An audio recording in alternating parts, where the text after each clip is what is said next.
мен Астана қаласының операсына келдім. Өте қуаныштымын. Бұл Нұр-Сұлтан қаласының әкімдігінің қолдауымен тегін билет алдым. Бұл Қыз жібек қойылымы. Мен бұны бұрын киноларда көретінмін, енді операда көретінмін. Қатты қуаныштымыз. Үлкен алғысымды білдіремін. Осындай қойылым қойылып жатқанына, мен алғаш рет өзім театрға келіп тұрғаныма өте қатты қуаныштымын.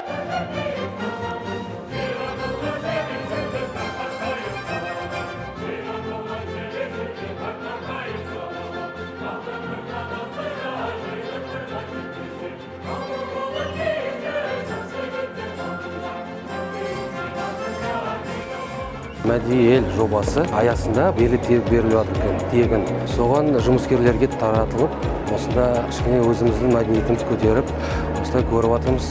Осындай жобалар негізі жалғаса берсін, оны қолдаймыз.